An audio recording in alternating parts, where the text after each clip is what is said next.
पंडित अंबिका दत्त व्यास विरचित शिवराज विजय के प्रथम निश्वास के से संबंधित व्याख्यान माला में सभी का स्वागत है। विगत व्याख्यान में जिन गद्यांशों का हम अध्ययन कराए हैं उस पर अत्यंत संक्षेप में उसके बारे में समझें कि जिस पर्णकुटी से सूर्य को प्रणाम करता हुआ गौरवटु बाहर निकला और अपने गुरु के संध्योपासन हेतु पुष्प चयन करने लगा, उस कुटिया के चारों ओर पुष्प वाटिका थी। पूर्व दिशा में अत्यंत पवित्र जल वाला सरोवर था तथा दक्षिण दिशा में सुंदर एक पर्वत खंड था, सुंदर कंदराओं से युक्त एक पर्वत खंड था, जिसका सुंदर वर्णन कवि ने किया है। अब आगे का गद्यांश देखते हैं। यावदेश ब्रह्मचारी बटुरलिपुञ्जमुद्धूय कुसुमकोरकान् अवचिनोति तावत् तस्यैव स तीर्थ्यो अपरस्तत्समानवयाः कस्तूरिकारेणुरुषित इव श्यामः चन्दनचर्चितभालः कर्पूरागुरक्षोदच्छुरितवक्षो बाहुदण्डः सुगन्धपटलैरुनिद्रयन्निव निद्रामन्थराणि कोरकनिकुरम्बकान्तरालसुप्तानि मिलिन्दवृन्दानि झटिति समुपसृत्य निवारयन् गौरवटुमेवमवादीत्। अर्थात यावदेश ब्रह्मचारी, जैसे ही यह ब्रह्मचारी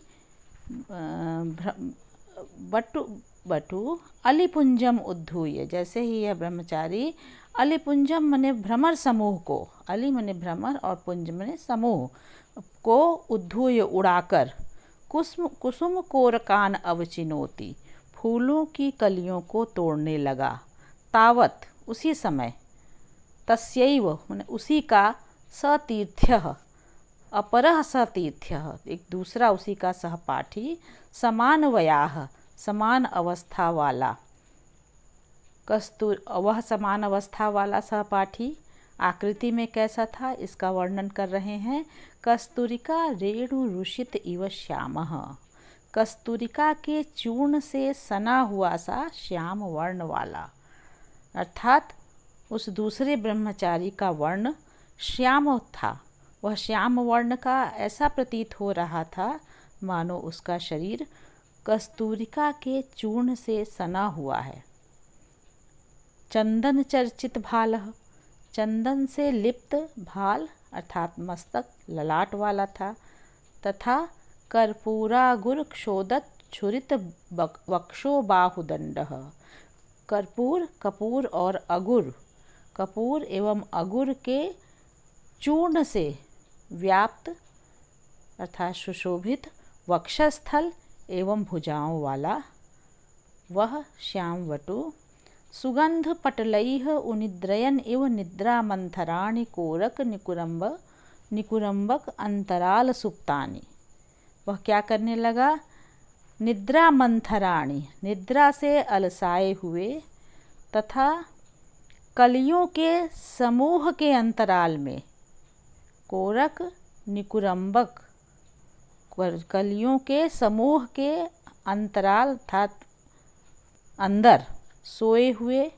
सुप्तानि मिलिंद वृंदानि सोए हुए भ्रमर समूह को, सुगंध पटलैः सुगंध की अधिकता से, उनिद्रयन इव जगाता हुआ सा, झटिति समुपसृत्य एकाएक सहसा समीप जाकर के, निवारयन पुष्प चुनने से मना करते हुए उस गौरवटु से इस प्रकार बोला, उसको रोकता हुआ उस गौरवटु से वह श्यामवटु इस प्रकार से बोला। अब इस गद्यांश के मुख्य शब्दों को देखें। यहाँ शब्द आया है सतीर्थ्य, समाने तीर्थे गुरौ वसति कहा गया है। समाने तीर्थे अर्थात गुरौ वसति सतीर्थ्यः, एक गुरुकुल में जो सहपाठी हैं जिनके गुरु एक हों वह परस्पर सतीर्थ कहलाएंगे।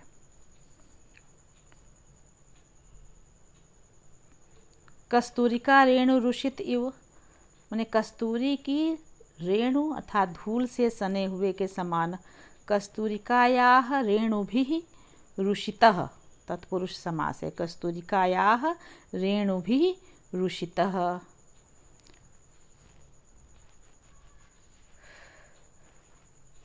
उनिद्रयन उद उपसर्ग निद्र धातु, निद्री धातु निच प्रत्यय और शत्रु प्रत्यय करके यह शब्द बना है। कोरक निकुरम्बक निकुरम्बक अंतराल सुप्तानि, कोरकाणाम निकुरम्बकाणाम अंतराले सुप्तानि। कोश है, अमर कोश में कहा गया है निकुरम्बम कदम्बम, निकुरम्बम कदम्बम, इस प्रकार निकुरम्ब मतलब कदम, कदम्बकम यह अर्थ मिलता है। मिलिंद वृंदानी, मिलिंदा नाम वृंदानी, भवनों का समूह। समुपसृत्य शब्द है, सम उपसर्ग पूर्वक सृज धातु, और यहाँ भी त्वा को ल्यप होकर के समुपसृत्य यह शब्द बना। निवारयन नि उपसर्ग पूर्वक वृ धातु णिच प्रत्यय और शत्रु प्रत्यय करके निवारयन शब्द बना। अवादीत वद धातु में का लुंग लकार है अवादीत। यहाँ इस गद्यांश में उत्प्रेक्षा अलंकार है कस्तूरिका रेणु रुषित इत्यादि पंक्तियों में, और उनिद्रयन यु में भी यु उत्प्रेक्षावाचक होने से यहाँ उत्प्रेक्षा अलंकार है। एक अत्यंत स्वाभाविक संभावना व्यक्त की गई है कि उसके जो शरीर पर कस्तूरिका और अगुर का लेप था, उस सुगंध को सूंघकर अलसाए हुए भ्रमर उड़ करके उसके शरीर के पास जाने के लिए उत्सुक हो उठे, चंचल हो उठे। इसका अत्यंत स्वाभाविक वर्णन किया गया है। अग्रिम इस गद्यांश में कहीं कहीं मूर्धन्य श को प लिखा हुआ प्रतीत हो रहा है, उसे मूर्धन्य श ही पढ़ें। जैसे यावदेश, येश में श के स्थान पर प दिखाई दे रहा है, उसे श ही पढ़ें, मूर्धन्य श पढ़ा जाए। अब अगला गद्यांश देखते हैं। अलम भो अलम मयैव पूर्वमविचितानि कुसुमानि, त्वं तु चिरम रात्रावजागरीरिति क्षिप्रम नोत्थापितः, गुरुचरणा अत्र तडागतटे संध्याम उपासते, संस्थापिता मया निखिला सामग्री तेषां समीपे।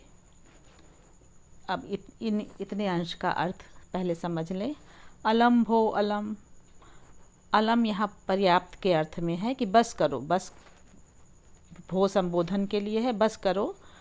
मयैव मया एव पूर्वम अवचितानि कुसुमानि, मेरे द्वारा पहले ही फूल तोड़ लिया गया है, मैंने पहले ही फूल तोड़ लिया है। त्वं तु चिरम रात्रौ अजागरीह इति, तुम देर रात तक रात्रि में जागते रहे। इति इस कारण से, क्षिप्रम नोत्थापितः शीघ्र तुम्हें नहीं जगाया गया। गुरुचरणाः अत्र तडाग तटे संध्याम उपासते, गुरुवर्य यहाँ भी बहुवचन है आदर सूचक होने के कारण, कि गुरुजी इस समय तालाब के किनारे संध्योपासन कर रहे हैं।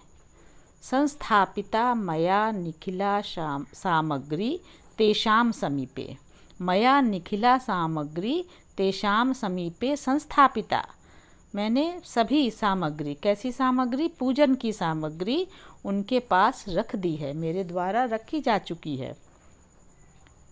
याम च सप्तवर्षकल्पाम यावनत्रासेन निःशब्दं रुदतीम परम सुंदरीम कलितमानव देहाम इव सरस्वतीम सांत्वयन मरंद मधुरा अपह पाययन कंदखंडानि भोजयन त्वम त्रियामाया यामत्रयम अनैषीह सेयमधुना स्वपिति उद्बुद्ध्य च पुनस्तथैव रोदिष्यति तत् परिमार्गणीयान्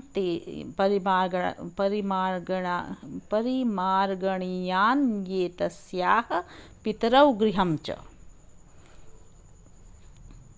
इसका अर्थ देखें। और जिस लगभग 7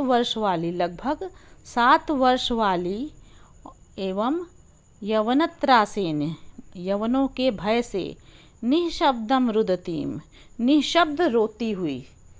कितना सुंदर वर्णन, रुदन भी है किंतु उसमें भय की अधिकता होने के कारण शब्द नहीं है, वो सिसकती हुई सी, निःशब्द रोती हुई, परम सुंदरीम, अत्यंत सुंदरी, कलित मानव देहाम इव सरस्वतीम, मानव शरीर धारण करने वाली सरस्वती के समान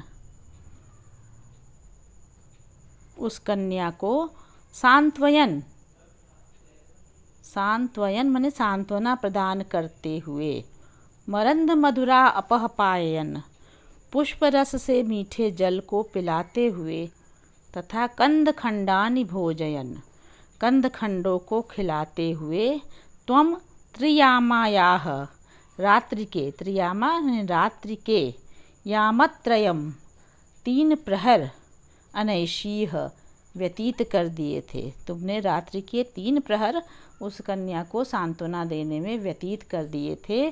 सेयम अधुना, वही वह कन्या अधुना इस समय स्वपिति सो रही है, उद्बुद्ध च, और पुनः उठ करके वैसे ही रोएगी, उठकर वैसे ही रोएगी।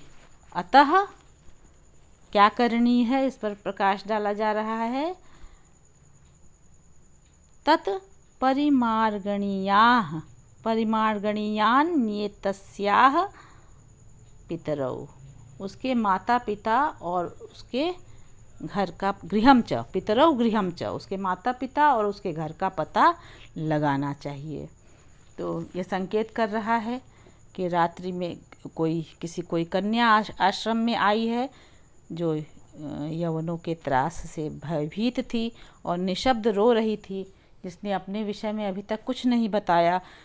बड़ी कठिनाई से उसे थोड़ा जल और कंद खंड खिला करके सुलाया गया था। वह कन्या सो रही है, इससे पहले उसके माता पिता और घर का पता लगाना है।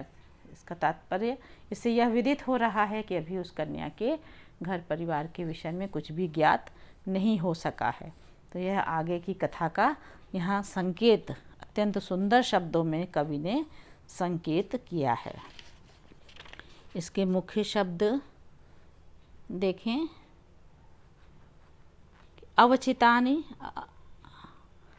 अव उपसर्ग, ची धातु, त प्रत्यय, नपुंसक लिंग है, प्रथम पुरुष बहुवचन, अवचितानि। रात्रौ अजागरीह, अजागरीह शब्द देखें, जागरी धातु है, लुंग लकार, मध्यम पुरुष एक वचन की क्रिया है यह, अजागरीह। सप्तवर्ष कल्पाम, यहाँ भी लगभग 7 वर्ष की अवस्था वाली। सप्तवर्ष शब्द में कल्पत, ईषद असमाप्ति के अर्थ में, यहाँ ईषद असमाप्तो कल्पप देशीयरह से कल्पप प्रत्यय यहाँ हुआ है। और उस बालिका का सुंदर वर्णन है कि किस प्रकार वह सुंदरी थी। साक्षात सरस्वती ने जैसे उसके रूप में शरीर धारण करके अपना प्राकट्य किया हो, ऐसी वह कन्या प्रतीत हो रही थी। तो त्रियामायाह, यह योग रूढ़ शब्द है। रात्रिस्त्रियामा क्षणदाक्ष, रात्रिस्त्रियामा क्षणदा क्षपेत्यमरः, अमरकोश कहते हैं रात्रिस्त्रियामा क्षणदा क्षपेत्यमरः, अमरकोश यहाँ पर उद्धृत कर देना चाहिए। तो इस प्रकार अब अगला गद्य खंड देखते हैं। इति संश्रुत्य उष्णं निःश्वस्य यावत् सोऽपि किंचित् वक्तुं येष तावदकस्मात् पर्वत शिखरे निपतात उभयोर दृष्टिः। इति संश्रुत्य मैंने यह सुनकर, उष्णम निःश्वस्य, उष्ण सांस लेकर, गर्म सांस लेकर के जब उस गौरवटु ने किंचित वक्तुम येष, कुछ कहना चाहा, तावद अकस्मात, तभी अचानक,